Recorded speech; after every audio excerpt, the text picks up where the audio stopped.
اوکاشا کی باتیں ان کے ضمیر کو بری طرح جھنجھوڑتی تھیں۔ کچھ راتوں سے نیند ان سے خفا تھی۔ ردا بیگم بستر پر لیٹی اس لمحے کو یاد کر رہی تھیں جس میں وہ بچے کو کچرے کے پاس چھوڑ آئی تھیں۔ ان کے کانوں میں بچے کے رونے کی آواز آج پھر گونجنے لگی تھی، جس پر وہ اپنے دونوں کانوں پر ہاتھ رکھ کر اپنے ضمیر کی ملامت سے بھاگنے کی ناکام کوشش کر رہی تھی۔ میں نے قتل نہیں کیا، نہیں میں نے قتل نہیں کیا۔ اوکاشا کے سخت جملے بار بار ان کی روح کو چھلنی کر رہے تھے۔ ردا بیگم چاہ کر بھی وہ دل خراش اور جان لیوا جملے نہیں بھول پا رہی تھیں۔ وہ بلک بلک کر روتے ہوئے بولی۔ اب ان کے دل میں شدید درد اٹھنے لگا۔ وہ ایک ہاتھ اپنے دل پر رکھ کر بڑی مشکل سے خود کو سنبھالتے ہوئے اٹھ کر پانی کا گلاس لینے کی کوشش کرنے لگی، مگر درد اس قدر شدت اختیار کر گیا کہ انہیں موقع ہی نہیں ملا پانی پینے کا۔ ان کے ہاتھ سے گلاس زمین پر گرا، جس کے شور سے برابر میں لیٹے اویس صاحب چونک کر اٹھے۔ ردا بیگم کو جلدی سے ہسپتال لے کر جایا گیا۔ جب اوکاشا کو ردا بیگم کے ہارٹ اٹیک کی خبر ملی تو اس کی پوری فیملی ردا بیگم کی طبیعت پوچھنے ہسپتال آن پہنچی۔ اوکاشا بہت شرمندگی محسوس کر رہا تھا ردا بیگم کی حالت دیکھ کر۔ اسے اندازہ تھا کہ ردا بیگم کی حالت کا ذمہ دار وہی ہے۔ ابو آپ گھر چلے جائیں، میں ہوں امی کے ساتھ۔ تانیہ نے زبردستی اویس صاحب کو آرام کرنے کے لیے گھر بھیج دیا۔ وہ اکیلے ردا بیگم کے پاس رکی تھی۔ تم؟ دروازہ نوک ہونے پر اس نے اندر آنے کی اجازت دی اسے۔ وہ سمجھی کوئی ہسپتال کا سٹاف ہے، لیکن اوکاشا کو دیکھ کر وہ بہت حیرت سے بولی۔ ہاں اوکاشا، کیوں مجھے آنا الاؤ نہیں ہے کیا؟ وہ پھولوں کا گلدستہ ہانیہ کو پکڑاتے ہوئے ابرو اچکا کر استفسار کرنے لگا۔ 2 بار آنا الاؤ نہیں ہے، وہ اسپاٹ لہجے میں بولی۔ حد ہے ویسے سخت موہری کی۔ اوکاشا منہ بسوڑتے ہوئے کرسی پر بیٹھتے بولا۔ اچھا تم کب تک جاؤ گے؟ ہانیہ اس کے پاس آ کر تجسس سے پوچھنے لگی۔ ابھی تو آیا ہوں، بیٹھنے تو دو سکون سے۔ اوکاشا نے فوراً ٹوکا تھا۔ اس کے لہجے میں جھنجھلاہٹ نمایاں تھی۔ وہ اداس اور رنجیدہ معلوم ہو رہا تھا۔ اس کی مرجھائی ہوئی کیفیت کو ہانیہ محسوس کر چکی تھی۔ نہیں، میں اس لیے پوچھ رہی تھی کہ پھر تم یہاں امی کے پاس بیٹھ جاؤ، میں تھوڑی دیر سو جاتی ہوں، صبح سے بیٹھے بیٹھے کمر درد ہو گیا ہے مجھے۔ ہانیہ نے نظریں جھکائے اپنے نازک کمر پر ہاتھ رکھ کر کہا۔ ہاں ہاں میری وائف، تم آرام سے سو جاؤ، میں ہوں امی کے ساتھ۔ اس کا ردا بیگم کو امی کہنا ہانیہ کے دل کو تسکین بخش رہا تھا۔ اس لمحے وہ سو جان فدا ہوئی تھی اس پر، مگر چہرے پر آشکار نہ ہونے دیا۔ اگر امی اٹھیں تو مجھے فوراً آواز دے دینا، وہ سامنے رکھے صوفے پر لیٹتے ہوئے بولی۔ اوکے۔ اوکاشا نے سر ہلاتے ہوئے اعتماد میں لیا اسے۔ میں قاتل نہیں ہوں۔ ردا بیگم کی حالت کا ذمہ دار وہ خود کو ٹھہرا رہا تھا۔ یہی سبب اسے دوبارہ یہاں کھینچ لایا تھا۔ ردا بیگم نے آنکھ وہی الفاظ بولتے ہوئے کھولی جسے ادا کرتے کرتے وہ بے ہوش ہوئی تھی۔ آنکھ کھلتے ہی ان کی نگاہ اوکاشا پر پڑی، جسے دیکھتے ہی وہ بلک پر بولی۔ میں نے اس بچے کو قتل نہیں کیا، میں نے تو صرف اس معاشرے سے اپنی ہانیہ کو بچانے کی کوشش کی تھی۔ تم نہیں جانتے، یہ معاشرہ زندہ درگور کر دیتا میری ہانیہ کو، میری معصوم بچی کو اس گناہ کی سزا سنا دیتا جو اس نے کیا ہی نہیں۔ کب آ کر اس پر قیامت گزر گئی، اسے تو خبر ہی نہیں۔ اس وقت مجھے جو ہانیہ کے لیے بہتر لگا میں نے وہی کیا۔ مجھ جیسی مجبور ماں اور کر بھی کیا سکتی تھی، تم ہی بتاؤ۔ ان کے سوال نے اوکاشا کو لاجواب کر دیا۔ اوکاشا معافی کا طالب ہے آپ سے، لیکن ایک بات آپ کی باتوں سے جو مجھ پر آشکار ہوئی کہ ہم خدا سے زیادہ معاشرے سے ڈرنے لگے ہیں، وہ افسردگی بھرے لہجے میں کہہ کر ہانیہ کی جانب بڑھا۔ ہانیہ میں جا رہا ہوں۔ اوکاشا نے ایک قدم کے فاصلے پر کھڑے ہو کر اسے آواز لگانے کی کوشش کی تاکہ وہ اٹھ جائے۔ مت جاؤ مجھے چھوڑ کر، وہ نیند میں اوکاشا کا ہاتھ تھام کر معصومیت چہرے پر سجائے بولی۔ ابھی جاؤں گا تبھی تو بارات لے کر آ سکوں گا، اس نے ہانیہ کے ہاتھ پر اپنا دوسرا ہاتھ رکھتے ہوئے آہستگی سے کہا، جسے وہ نیند میں ہونے کے سبب سن نہ سکی۔ اٹھ جاؤ، اوکاشا جا رہا ہے، امی اکیلی ہیں۔ بس اوکاشا کا آخری جملہ ادا کرنا تھا کہ وہ تیزی سے اٹھ بیٹھی۔ اوکے تم جاؤ، ہانیہ آنکھ مسلتے ہوئے بولی۔ ویسے نیند میں زیادہ میٹھا بولتی ہو تم۔ وہ بالوں کو پیار سے سہلاتے ہوئے مسکراتا ہوا چل دیا، اس بات سے بے خبر کہ وہ مقابل کا دل ہلا گیا ہے۔ اس کا بالوں کو سہلانا ہانیہ کے پورے جسم میں برقی روح کی طرح کرنٹ پھیلا گیا تھا۔ وہ بڑی بڑی آنکھوں سے اس کے وجود کو حیرت سے تکنے لگی۔ اس حسن مجسم کے جانے کے بعد ہانیہ نے اپنے بالوں پر خود ہاتھ مس کر کے اس کے پرفیوم کی مہک کو محسوس کیا، پھر اس کی پیاری سی حرکت کو یاد کر کے مسکرائی۔ اوکاشا اسلام آباد پہنچ گیا تھا۔ ردا بیگم کی بتائی ہوئی جگہ پر اس نے اپنی پاور کا استعمال کرتے اس علاقے کے پولیس انچارج کو اپنے پاس بلوایا۔ سر، ایک بچہ ملا تو تھا، جو تاریخ آپ بیان کر رہے ہیں اسی تاریخ کی رات کو۔ مگر پولیس والے کی بات سن کر اوکاشا کار کی سیٹ سے ٹیک لگاتے بولا، مگر کیا؟ وہ ابرو اچکا کر بڑے اشتیاق سے استفسار کرنے لگا۔ سر، اس بچے کے گلے میں آر کا لاکٹ تھا، ہم نے اسے رات ہی پاس والے یتیم خانے میں بھیج دیا تھا۔ پولیس والے کی بات سن کر وہ الجھا تھا۔ لاکٹ کے بارے میں تو امی نے مجھے کچھ نہیں بتایا، انہوں نے تو کہا تھا کہ اس بچے کے ہاتھ پر نشان تھا، بس۔ وہ دل ہی دل میں سوچتے ہوئے بولا، اچھا اس بچے کے ہاتھ پہ کوئی نشان تھا؟ سر، اتنی پرانی بات ہے، مجھے ٹھیک طرح سے یاد نہیں، جتنا یاد تھا وہ آپ کو بتا دیا۔ پولیس والے کا جواب سن اوکاشا نے سر اس بات میں ہلایا، تم میرے ڈرائیور کو یتیم خانے کا ایڈریس بتاؤ۔ اوکاشا نے حق مانا انداز میں کہا، سر میں خود لے چلتا ہوں۔ اس کے کہتے ہی ڈرائیور نے اوکاشا کی آنکھوں کے اشارے پر کار کا گیٹ کھول دیا۔ پولیس والا ڈرائیور کے ساتھ والی سیٹ پر بیٹھ کر اسے ایڈریس بتانے لگا۔ خدا کرے میں تمہارے بیٹے کو ڈھونڈ سکوں ہانیہ۔ اوکاشا دل ہی دل میں دعا گو ہوا۔ سر، وہ بچہ آپ کا؟ پولیس والے نے اپنا سوال ادھورا چھوڑا اور اوکاشا کا ریاکشن منہ پیچھے کی جانب موڑ کر دیکھنے لگا۔ وہ بچہ میرا کون ہے اس سے تمہارا کوئی لینا دینا نہیں، اوکاشا نے سنجیدگی سے جواب دیا۔ جی سر۔ وہ فوراً ہی سیدھا ہو بیٹھا۔ کیا اس تاریخ کو اس لاکٹ والے بچے کے علاوہ کوئی اور بچہ بھی ملا تھا؟ اوکاشا گمبھیر لہجے میں استفسار کرنے لگا۔ نہیں سر، اس لاکٹ والے بچے کی قسمت اچھی تھی جو ایک فیملی راستہ بھٹک کر اس سنسان علاقے میں پہنچ گئی، ورنہ وہاں تو رات کے وقت صرف کتے بھونکتے ہیں، انسان تو دور دور تک نظر نہیں آتے۔ اگر کوئی اور بچہ ہوگا تو بھی ضرور جانوروں کا لقمہ بن چکا ہوگا۔ پولیس والے کی بات سن کر اوکاشا رنجیدہ ہوا۔ کچھ دیر کے بعد وہ یتیم خانے پہنچ چکے تھے۔ جی، بچہ یہیں بھیجا گیا تھا، مگر اسے اڈاپٹ کیا جا چکا ہے۔ یتیم خانے کی اونر کے بتاتے ہی اوکاشا پریشان ہوا۔ کس نے اڈاپٹ کیا اسے؟ وہ تجسس سے تیزی سے پوچھنے لگا۔ ویٹ، یہ ہمارے رولز کے خلاف ہے، ہم آپ کو اس سے زیادہ کوئی انفارمیشن نہیں دے سکتے۔ وہ خاتون چیئر سے ٹیک لگاتے ہوئے دونوں ہاتھ ٹیبل پر رکھ کر سنجیدگی سے بولی، آپ جانتی بھی ہیں آپ اس وقت کس سے بات کر رہی ہیں؟ میں اوکاشا ہوں، اوکاشا افتخار۔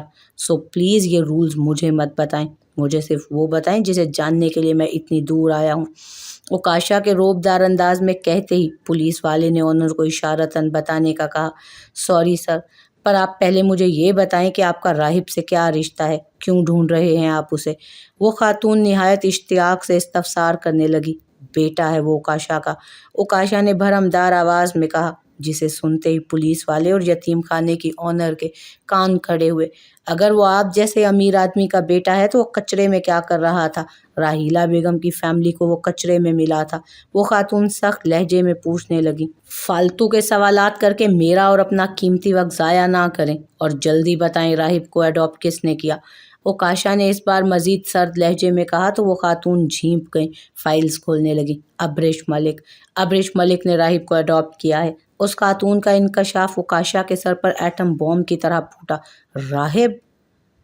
راہب ابریش ملک؟ وہ بے یقینی سی کیفیت میں بولا۔ کیا راہب کے سیدھے ہاتھ کی کلائی پر کالے رنگ کا نشان ہے؟ اوکاشا تیزی سے استفسار کرنے لگا۔ جی۔ اس خاتون کا مثبت جواب دینا اوکاشا کو یادوں میں پہنچا گیا۔ تبھی اوکاشا کو اس میں ہانیہ کی جھلک نظر آئی تھی۔ اوکاشا آہستگی سے بڑبڑایا، ہلو، مجھے ابریش ملک سے پرسنلی ملنا ہے، اپوائنٹمنٹ لو۔ اوکاشا نے کار میں بیٹھتے اپنے سیکرٹری سے کال پر کہا۔ جی سر، جلد سے جلد۔ اوکاشا نے حاکمانہ انداز میں حکم صادر کیا۔ وہ ابریش ملک سے ملنے کراچی آیا۔ السلام علیکم، بیٹھے، میں ابھی میم کو بلا کر لاتی ہوں۔ ابریش کی خادمہ اوکاشا کو لاؤنج میں رکھے صوفے پر بٹھا کر اوپر سیڑھیوں کی جانب بڑھ گئی۔ تھوڑی دیر کے بعد ابریش تھکی آنکھیں اور مسکراتے چہرے کے ساتھ اوکاشا کے سامنے والے صوفے پر آن بیٹھی۔ جی، میری سیکرٹری نے بتایا کہ آپ مجھ سے ملنا چاہ رہے ہیں، کوئی خاص وجہ؟ ابریش ابرو اچکا کر بولی۔ ابھی اوکاشا اس سے راہب کے متعلق بات کرنا شروع کرتا، اس سے قبل ہی ابریش کی ایک ملازمہ تیزی سے آ کر پریشان لہجے میں بولی، میم، راہب بابا کو کارن سوپ سے الٹی ہو گئی ہے، ساتھ ساتھ ان کے چہرے اور پورے جسم پر لال لال ریشز ہو گئے ہیں، کیونکہ اسے کارن سوپ سے الرجی ہے۔ اوکاشا بے ساختہ بولا۔ آپ کو کیسے پتا میرے بیٹے کو کارن سوپ سے الرجی ہے؟ ابرش حیرت سے اوکاشا کی جانب دیکھ کر استفسار کرنے لگی۔ اوکاشا کو کیسے علم نہیں ہوگا؟ آخر ندیم کے ساتھ ایک عمر گزاری ہے تو اپنے باپ کی طرح کارن سوپ سے الرجک ہی ہوگا نا راہب؟ وہ دل ہی دل میں سوچنے لگا۔ آپ نے بتایا نہیں کہ آپ کو کیسے علم ہوا میرے بیٹے کی الرجی کے بارے میں؟ ابرش اس کی خاموشی پر بے صبر ہو کر دوبارہ استفسار کرنے لگی۔ میرے کزن کو بھی ہے، اس لیے۔ اوکاشا کا دل عجیب سی کیفیت کا شکار ہوا۔ اسے اب ردا بیگم کی بات یاد آنے لگی۔ اوکاشا کی غیرت اسے جھنجھوڑنے لگی۔ راہب کمبل لپیٹ کر ابرش کے پاس چلا آیا۔ ارے بابا، آپ کیوں نیچے آ گئے؟ موم اوپر ہی آ رہی تھی نا؟ ابرش راہب کو گود میں بھر کر اپنے پاس صوفے پر بٹھاتے محبت سے چور لہجے میں بولی۔ راہب بغیر کوئی جواب دیے ابرش سے چمٹ کر بیٹھ گیا۔ تم جلدی سے جا کر راہب کی الرجی کی دوائی لاؤ، اور آئندہ راہب کو کارن سوپ مت دینا۔ تم نئی آئی ہو، صرف اس لیے معاف کر رہی ہوں تمہیں۔ ابرش غسیلی نگاہ خاتمہ پر ڈالتے ہوئے بولی۔ سوری میم، میں ابھی لاتی ہوں، وہ کہہ کر پھرتی سے وہاں سے چلی گئی۔ راہب کی پرسنل ملازمہ کی والدہ کی اچانک طبیعت خراب ہو گئی تھی تو وہ گاؤں گئی ہوئی تھی، اس لیے۔ ابرش نے اوکاشا کو پوری وجہ بیان کی اور اپنی شرمساری دور کرنے کی کوشش کی۔ اوکاشا سوچ میں پڑ گیا۔ ابرش راہب کا بالکل سگی ماں کی طرح خیال رکھ رہی تھی۔ یہ دیکھ کر اوکاشا اپنے فیصلے کو لے کر دوبارہ نظر ثانی کرنے پر مجبور ہوا۔ ابرش تو بالکل ایک ماں کی طرح اسے پیار کر رہی تھی، ساتھ ساتھ معاشرے کی نظر میں راہب ابرش ملک جیسے امیر اور عزت دار خاندان سے تعلق رکھتا تھا۔ اگر میں راہب کو ابرش سے لے بھی لوں تو ہانیہ کی عزت کی خاطر مجھے اسے دنیا کے سامنے اڈاپٹ کیا ہوا بچہ دکھانا پڑے گا، جبکہ اگر وہ یہاں رہتا ہے تو وہ عزت اور نام دونوں پائے گا۔ اور پھر راہب، وہ بھی اپنی تلخ حقیقت سے انجان شہزادوں کی طرح زندگی گزار رہا ہے۔ میرے سچ بیان کرتے ہی وہ ایک حرام کی اولاد کی طرح معاشرے کی نظر میں گالی بن جائے گا، اور پھر میں خود بھی ہانیہ کے بیٹے کو قبول کر سکتا ہوں، مگر ندیم کے بیٹے کو قبول کرنا میرے لیے بہت دشوار عمل ہے۔ شاید امی کا فیصلہ ٹھیک ہی ہے، مجھے مان لینا چاہیے کہ ہانیہ کا بیٹا مر چکا ہے، اور یہ جو بچہ میرے سامنے بیٹھا ہے یہ ابرش ملک کا بیٹا ہے، ملک خاندان کا اکلوتا چشم و چراغ۔ اوکاشا بھی انہی سوچوں میں ڈوبا تھا کہ ابرش نے اسے اپنی جانب متوجہ کرنے کے لیے آواز دی، جس پر وہ بوکھلا کر جی بولا۔ آپ نے بتایا نہیں مجھ سے ملنے کا سبب؟ ابرش تجسس سے استفسار کرنے لگی۔ وہ میں اوکاشا اس قدر سوچوں میں ڈوبا تھا کہ اچانک ابرش کے سوال پر کئی ثانیوں کے لیے اس کا ذہن کام ہی نہ کر رہا تھا کہ وہ کیا بہانہ بنائے اپنی تشریف آوری کا۔ آپ کی شادی ہو گئی؟ راہب اوکاشا سے بڑے اشتیاق سے پوچھنے لگا۔ نہیں، اسی کی دعوت ہی تو دینے آیا تھا، آخر دلہے کے بھائی کے بغیر شادی کیسے ہو سکتی ہے؟ اوکاشا نے اپنی پریشانی اور الجھنوں کو ایک سائڈ پر رکھ چہرے پر تبسم سجائے راہب کی جانب دیکھ کر جواب دیا، جسے سن کر اس کے بھولے سے چہرے پر مسکراہٹ نمودار ہوئی۔ واو، میں ضرور آؤں گا، مجھے ہانیہ بھابھی سے بھی ملنا ہے۔ راہب کے چہرے سے ہی خوشی جھلکنے لگی۔ اس کا ہانیہ کی جانب غیر متوقع جھکاؤ دیکھ کر ابرش الجھی، جبکہ اوکاشا مسکرانے لگا۔ راہب اپنی سگی ماں سے لا علم ہونے کے باوجود محبت بھرا جھکاؤ رکھتا تھا اس کی طرف۔ اوکاشا نے الوداع لیتے وقت جب راہب کی جانب ہاتھ بڑھایا تو اس نے مصافحے کی نیت سے کمبل سے ہاتھ باہر نکالا۔ اس کی کلائی پر جو کالا نشان تھا وہ اوکاشا کو ندیم کی ایک بار پھر یاد دلا گیا۔ وہ عجیب سی کیفیت میں گرفتار ہو گیا تھا۔ سوری، میں تمہیں اور تمہاری ماں کو اندھیرے میں رکھنے کا فیصلہ کر رہا ہوں، پر یقین مانو اوکاشا سچے دل سے تمہاری بھلائی چاہتا ہے، جو تمہاری ماں سے کہیں زیادہ ابرش کے پاس رہنے میں ہے۔ یہ راز اب میرے ساتھ قبر تک جائے گا۔ تم یہاں آرام سے رہو، تمہارا مستقبل ابرش کے پاس رہتے ہوئے بہت روشن ہے۔ تمہیں کوئی بھی حرام یا حلال کے ترازو میں نہیں تولے گا، نہ ہی معاشرہ تمہیں گالی سمجھے گا، اور نہ ہی تمہیں کبھی بھی اپنی تلخ حقیقت کا پتہ چل سکے گا۔ تم سر اٹھا کر جیو گے۔ اوکاشا دل ہی دل میں راہب سے معافی کا طالب تھا۔ راہب کا راز سینے میں دفن کر کے وہ وہاں سے چلا گیا۔ ہیلو اوکاشا، آپ کو نہیں لگتا آپ شادی کا کارڈ دینا بھول گئے؟ ابرش نے پیچھے سے آواز لگا کر کہا۔ اوہ سوری، میں واقعی بھول گیا، چلے میں آپ کو بعد میں پرسنلی آ کر دے جاؤں گا، اس بہانے راہب سے بھی ملاقات ہو جائے گی۔ اوکاشا نے بات بنانے کی کوشش کی۔ اوکے برو، میں ویٹ کروں گا، راہب نے مسکراتے ہوئے کہا۔ اوکاشا کار میں آ کر بیٹھتے ہوئے، چلو ڈرائیور، کہاں جانا ہے سر؟ ڈرائیور نے مرر میں اوکاشا کا عکس دیکھتے پوچھا۔ کسی ایسی جگہ لے چلو جہاں مجھے سکون میسر آ جائے۔ دل بہت بے چین ہو رہا ہے، لگ رہا ہے کہ کچھ غلط کر آیا ہوں۔ بار بار سمجھا رہا ہوں اس دل کو کہ جو فیصلہ کیا ہے وہی سب کے لیے بہتر ہے، مگر پھر بھی دل پر بہت بھاری بوجھ محسوس ہو رہا ہے۔ اوکاشا بہت قرب بھرے لہجے میں خود کی ذات میں الجھا ہوا جواب دینے لگا۔ اس کے ڈرائیور نے اس بات میں سر ہلایا اور گاڑی سٹارٹ کر دی۔ پہنچ گئے سر۔ اوکاشا کا دل سکون نہیں پا رہا تھا۔ وہ اپنی سوچوں کے دریا میں ابھی غوطہ زن ہی تھا کہ ڈرائیور کی آواز پر حواسوں میں لوٹا۔ مسجد؟ ڈرائیور نے کار ایک مسجد کے آگے کھڑی کر دی تھی۔ اوکاشا مسجد کو دیکھ کر حیرت سے بولا، یہیں دل کو سکون میسر آئے گا، آپ فکر نہ کریں۔ ڈرائیور کی بات سے وہ بالکل متفق تھا۔ دل کا قرار خدا کے ذکر میں ہے، یہ جانتا تھا وہ۔ اس بات میں سر ہلا کر وہ گاڑی سے اترا۔ عصر کا وقت ہونے لگا تھا۔ وہ مسجد میں اپنے مہنگے جوتے اتار کر ننگے پاؤں داخل ہوا۔ مسجد کا ٹھنڈا ٹھنڈا فرش بھی اسے سکون دے رہا تھا۔ پہلے سے بچھی جائے نمازوں میں سے ایک پر وہ بھی آ کر ٹک گیا۔ بیٹا، وضو کے بغیر نماز نہیں ہوتی۔ ایک سفید داڑھی والے شخص نے اس کے کندھے پر ہاتھ رکھ کر کہا۔ سوری، اوکاشا بھول گیا، اوکاشا ابھی وضو کر کے آتا ہے۔ وہ وضو کرنے چل پڑا۔ جب وہ وضو کر رہا تھا تو اذان شروع ہو گئی۔ اس نے جماعت کے ساتھ نماز عصر ادا کی۔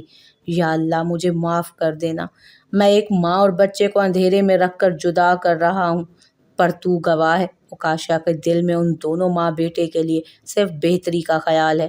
اوکاشا نے سوچ لیا ہے، میں ہانیہ کو بہت محبت دوں گا، اتنی کہ وہ اپنے بچے کے غم کو بھول جائے گی۔ ساتھ ساتھ سوچ رہا ہوں کہ اسے لے کر ابروڈ چلا جاؤں، تاکہ راہب اور ہانیہ کا کبھی بھی سامنا نہ ہو پائے، ورنہ راہب کے ہاتھ کا نشان ہانیہ پر سارا سچ آشکار کر دے گا۔ میرے مالک، میں راہب کو حرام اور حلال کے ترازو سے نکالنے کی کوشش کر رہا ہوں، تو میری مدد کر دے، میرے دل کو سکون دے دے۔ میں جانتا ہوں کہ ایک ماں کو اس کی اولاد سے جدا کرنا کتنا سخت عمل ہے، پر یہ معاشرہ راہب کو عزت سے سر اٹھا کر جینے نہیں دے گا، جبکہ ابریش ملک کے نام کے ساتھ وہ زندگی بھر سر اٹھا کر جی سکے گا۔ وہ واقعی دلی سکون محسوس کر رہا تھا اپنے خدا کو حال دل بیان کر کے اپنا۔ میں آ جاؤں؟ وہ دلہن کے لباس میں آسمان سے اتری کوئی پری معلوم ہو رہی تھی، اتنی حسین، اتنی معطر، اتنی پاکیزہ۔ وہ سرخ لباس میں مسکراتے ہوئے اس بات میں سر ہلا کر راہب کو ہال کے میک اپ روم میں آنے کی اجازت دینے لگی۔ واو! راہب نے بے ساختہ تعریفی کلمہ ادا کیا۔ یہ تو مجھے بولنا چاہیے، آپ تو آج بڑے ہینڈسم لگ رہے ہیں۔ ہانیہ مقابل کے ننھے سے قد کے مطابق خود کو جھکا کر اس کے گال کو پیار سے سہلاتے ہوئے فدا فدا نظروں سے اس کے وجود پر نظر ڈالتے گویا ہوئی۔ واقعی؟ وہ بے یقینی سے بولا۔ اس کی ننھی سی آنکھیں چمکتی معلوم ہوئی۔ بالکل، آپ تو میرے دل کو پہلی ہی نظر میں بہت پیارے لگے تھے، مانو کوئی دل کا رشتہ ہو آپ سے پرانا۔ یہ جملے ادا کرتے وقت نہ جانے اس کی آنکھیں کیوں بھر آئیں۔ ہانیہ کے دل کو ٹوٹ کر راہب پر پیار آیا، اتنا کہ وہ اپنی شدت محبت کو روک نہ سکی۔ اپنے دونوں ہاتھوں سے اس کا معصوم سا چہرہ پکڑ کر اس کی روشن پیشانی پر بوسہ دیا۔ راہب نے اپنے ننھے منھے ہاتھوں سے اس کی آنکھوں سے بہتے آنسو صاف کیے۔ کیوں تم اتنے پیارے لگتے ہو مجھے؟ ہانیہ روحانسی لہجے میں راہب سے معصومانہ سوال کرنے لگی۔ یہی تو میں سوچتا ہوں، کیوں اتنی پیاری پیاری سی لگتی ہیں آپ مجھے؟ وہ مسکرا کر ہانیہ کے ماتھے پر سجی بندیا پر اپنے ہونٹ میس کرنے لگا۔ بس اس کا محبت سے قریب آنا، اس کی مہک ہانیہ کے دل کو ایک انوکھی کیفیت میں گرفتار کرنے لگا۔ دل میں شدت سے خیال آیا کہ کاش یہ میرا بیٹا ہوتا، کہیں یہ میرا بیٹا ہی تو نہیں۔ خیال کے آتے ہی ہانیہ اس کے کف کا بٹن کھولنے لگی۔ ہانیہ، تمہاری بارات آ گئی ہے۔ اف، ماشاءاللہ ماشاءاللہ، آج تو اوکاشا قیامت ڈھا رہا ہے لڑکیوں کے دل پر۔ ماننے والی بات ہے بھائی، تمہارا دلہا نہ جانے کتنے دلوں کی دھڑکن ہے، بڑی بد دعائیں ملیں گی آج تمہیں۔ بٹن بس کھل ہی گیا تھا کہ ماہم نے آ کر اسے بارات کے آنے کی اطلاع دی۔ ساتھ ساتھ وہ کمرے میں آ کر اسے چھیڑنے بھی لگی۔ اوہ راہب، آپ یہاں ہو؟ آپ موم کو بتائے بغیر یہاں کیوں چلے آئے؟ ابریش راہب کو ڈھونڈتے ہوئے کمرے میں آن پہنچی۔ اس کی بات سنتے ہی ہانیہ سیدھی ہو کر کھڑی ہو گئی۔ ہانیہ، سنبھالو خود کو، یہ ابریش ملک کا بیٹا راہب ہے، یہ تمہارا بیٹا کیسے ہو سکتا ہے؟ ہانیہ اپنے بکھرتے جذبات کو سنبھالنے کی کوشش کرنے لگی۔ ابریش ہانیہ سے ملنے کے بعد راہب کو وہاں سے لے گئی۔ کیوں راہب کو جاتا دیکھ کر میرا دل بے قرار ہوتا ہے، ایسا لگتا ہے کہ میرا کچھ اپنا کھو رہا ہو، جیسے کچھ چھوٹ رہا ہو مجھ سے۔ مجھے ادھورا ادھورا پن سا محسوس ہونے لگتا ہے۔ وہ دل پر ہاتھ رکھ کر راہب کو جاتا دیکھ آہستگی سے بولی، وہ تمہارے بیٹے کی عمر کا ہے، اس لیے کوئی بات نہیں، ایسا ہوتا ہے کبھی کبھی، پرائے اپنے لگتے ہیں، کیونکہ کچھ لوگوں سے دل کا رشتہ جو جڑا ہوتا ہے۔ ماہم نے اس کی باتیں سن لی تھیں۔ وہ ہانیہ کے پاس آ کر اس کے کندھے پہ ہاتھ رکھ کر دلاسا دینے لگی۔ ہانیہ کی آنکھوں سے آنسو خود بخود بہنے لگے۔ ارے ارے دلہن صاحبہ، کیوں میک اپ خراب کرنے پر تلی ہیں؟ رونا بند کریں، کاجل پھیل رہا ہے۔ میں نے کہا تھا نا تم سے کہ کسی بڑے پارلر سے تیار ہو جا، تم نے سنی ہی نہیں میری۔ اب دیکھو سارا کاجل پھیل گیا۔ ابھی کسی بڑے پارلر سے تیار ہوتی تو 2 بالٹیاں بھر کر بھی آنسو بہاتی تو کچھ نہ ہوتا۔ ماہم نے منہ بسورتے ہوئے کہا۔ اس کا کاجل جو پھیل گیا تھا وہ ٹیشو سے صاف کرتے ہوئے بولی، 2 بالٹیاں، مبالغہ آرائی کی بھی انتہا ہوتی ہے۔ ہانیہ نے اس کے سر پر ہلکا سا دھپ مارتے ہوئے مسکرا کر ٹوکا۔ ابے یار، ماہم تمہیں ہانیہ کو لینے بھیجا تھا، تم یہاں آ کر باتوں میں لگ گئی۔ منیبا کمرے میں داخل ہو کر سر پکڑ کر بولی۔ اس کے چہرے سے ایسا لگ رہا تھا جیسے شادی کی ساری ذمہ داری اسی کے نازک کندھوں پر ہو۔ میڈم نے رو رو کر کاجل پھیلا لیا ہے، اب اسے ٹھیک کرنے میں وقت تو لگے گا نا، ماہم نے فوراً جواز دیا۔ ہانیہ تم رو کیوں رہی تھی؟ منیبا اس کا ہاتھ تھام کر فکر مند ہو کر استفسار کرنے لگی۔ بس ایسے ہی، ہانیہ ابھی بول ہی رہی تھی کہ ماہم بیچ کنورزیشن میں کود کر، کیونکہ انہیں ابریش ملک کا بیٹا اپنے بیٹے جیسا لگ رہا ہے۔ ہانیہ یار، اتنا سمجھاتی ہوں تمہیں، تم کیوں نہیں سمجھتی؟ بھول جاؤ اسے، وہ اب واپس نہیں آ سکتا۔ تم اسے کھو چکی ہو یہ مان لو، اس سے دل کو قرار آ جائے گا اور تم آگے بھی بڑھ سکو گی۔ ہانیہ، دوست ہونے کے ناطے سمجھا رہی ہوں، کھوئی ہوئی چیزوں کے چکر میں نئی آنے والی چیزوں کو مت کھو بیٹھو، ورنہ آج بھی صرف پچھتاوا ہے تمہارے ہاتھوں میں اور کل بھی یہی رہ جائے گا۔ آگے بڑھو زندگی میں، جو مل رہا ہے اسے تھام لو، جو کھو گیا ہے اس زندگی کے سفر میں بہتر ہے کہ اسے بھول جاؤ۔ منیبا نے اس کے دونوں بازو پکڑ کر سمجھانے کی بھرپور کوشش کی۔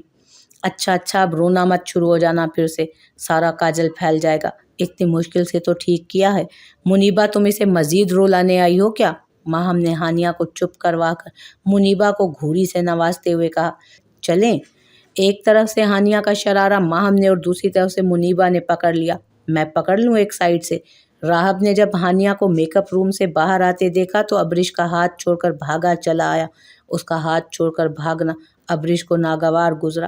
وہ سوچ میں پڑ گئی تھی کہ آخر کیوں راہب کا رویہ ہانیہ کے لیے بالکل مختلف ہو جاتا ہے۔ وہ ہانیہ کا شرارہ پکڑنے کے لیے منیبا سے اجازت مانگ رہا تھا۔ ہانیہ سو جان فدا ہوئی تھی راہب کی ننھی سی خواہش پر۔ منیبا نے فوراً شرارہ راہب کے ہاتھ میں پکڑا دیا۔ وہ پہلا بیٹا ہوگا دنیا کا جو انجانے میں ہی صحیح اپنی ماں کا شرارہ پکڑے اسٹیج تک لے جا رہا تھا۔ اوکاشا سفید شیروانی جس پر گولڈن کام کیا ہوا تھا، زیب تن کیے، اس حسن دلربا کو اپنی جانب نظریں جھکائے آتا دیکھ رہا تھا۔ ہانیہ کے قدم قدم پر اوکاشا کا دل ڈول رہا تھا۔ وہ بجلیاں گرا رہی تھی اپنے عاشق پر۔ اوکاشا مسکراتے ہوئے اسے لینے سیڑھیوں کے پاس آ کھڑا ہوا۔ ہانیہ کے چہرے پر آج بڑی پیاری سی مسکان رقصاں تھی۔ وہ نظریں جھکائے اپنے دلہے کی جانب قدم بڑھا رہی تھی۔ تھام لو زندگی بھر کے لیے اوکاشا کے ہاتھ کو، وعدہ کرتا ہوں کہ کبھی نہیں چھوڑوں گا۔ اوکاشا نے ہاتھ اس کی جانب بڑھاتے ہوئے محبت سے چور لہجے میں کہا۔ اس لمحے ہانیہ نے نظریں اٹھا کر اپنے حسین دلہے کو دیکھا جو محبت سے لبریز آنکھیں اس کے وجود پر ٹکائے کھڑا تھا۔ تم پر بھروسہ ہے تبھی تو یہاں تک آئی ہوں، ہانیہ نے آہستگی سے اس کے ہاتھ میں اپنا نازک ہاتھ رکھتے ہوئے کہا۔ وہ لمحہ حسین ترین لمحوں میں سے ایک تھا جسے کیمرے کی آنکھ نے قید کیا۔ راہب اور ماہم نے مسکراتے ہوئے ہانیہ کا شرارہ چھوڑ دیا۔ برو، تم بھی آؤ۔ ہانیہ کا ہاتھ مضبوطی سے تھام کر اس نے راہب کی جانب متوجہ ہو کر کہا۔ راہب ایک قدم آگے آیا تو اوکاشا نے اسے اپنی گود میں اٹھا لیا۔ کاش ہانیہ، میں تمہیں سچ بتا سکتا کہ راہب کوئی غیر نہیں، تمہارا اپنا بیٹا ہے۔ اوکاشا نے کیمرہ مین کو اشارتاً اس لمحے کی تصویر لینے کو کہا جب اوکاشا اسٹیج پر راہب کو گود میں لیے اور ہانیہ سیڑھی پر اس کا ہاتھ تھامے کھڑی تھی۔ ہانیہ مسکراتے ہوئے کبھی اپنے حسین دلہے کو دیکھتی تو کبھی معصوم سے راہب کو۔ آج ہانیہ کے چہرے سے بھی خوشی کے جام بٹ رہے تھے، نہ جانے کیوں۔ راہب اور اوکاشا کے ساتھ ہونے سے اس کا دل بہت پرسکون تھا۔ یہ قلب اطمینان بہت سالوں بعد نصیب ہوا تھا اس لڑکی کو۔ وہ دل ہی دل میں خدا کا شکر ادا کر رہی تھی۔ وہ کہاں جانتی تھی کہ یہ آخری بار ہے جو وہ اپنے بیٹے کو دیکھ پا رہی ہے۔